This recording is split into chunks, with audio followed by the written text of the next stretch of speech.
Alright, so I've got my little gizmo on here, and I found out where the pressure went when I squeezed the pistons in. It went to the other side and popped off one of the pistons and dumped all the oil on the ground. Anyways, better to get new oil in. So what I've done is I removed the bleeder, and I wrapped it with 2 wraps of Teflon plumber's tape. And I'm going to put it back in. I'm going to lick the Teflon so I get some Teflon poisoning in my body, because everybody's got a little bit. I've got to have a little. And the reason I put the Teflon tape is because when I use the Mitty vacuum tool, hand pump, to vacuum the brake system, it's going to suck air from around the threads, because it's a lot easier than sucking it from the master cylinder way up front. So you have to put a couple of wraps of Teflon tape on the threads. I don't think it'll hurt anything. It'll probably be worse for my health than it is for the motorcycle. And that bleeder's around there somewhere. There, where's the hole?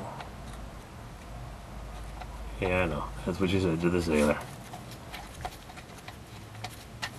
I'm going to post that video in a few minutes. It's 7 o'clock. I'm listening to Garrison Keillor on Prairie Home Companion. I'm going to post that video that I made of the Victory motorcycle that I took for a test ride earlier this afternoon.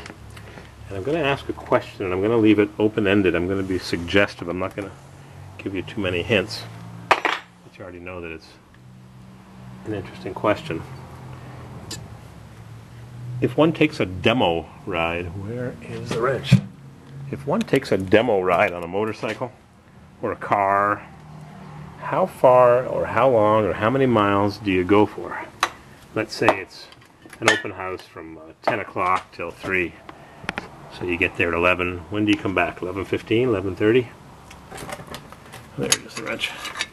The fellow I'm talking to now, I'm texting someone. I won't mention his name, it's not necessary.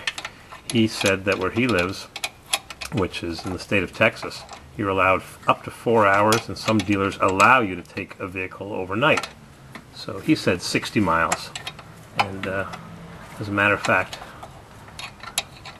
well, that's a good number to start with, 60 miles. So let me know what you think.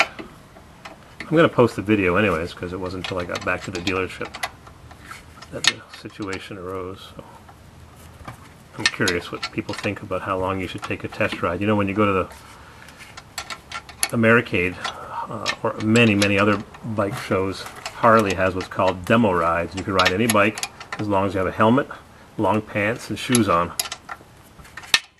You can ride their bike, so you go on an assigned route. They just give you the key, you sign a waiver, and off you go. They tell you where to go. So you basically get on the interstate.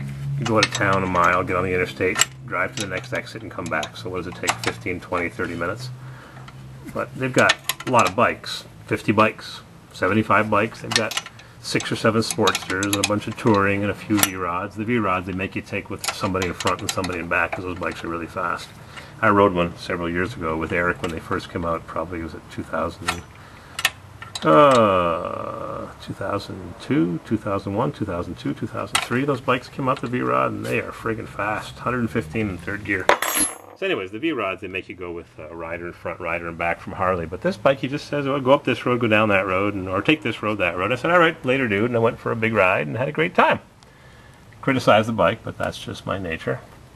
So I wonder what you think about it. I'm going to put some anti-seize on this. I'm going to find my brake bleeder, and I wonder what you guys think. How long should one take a vehicle from the dealer?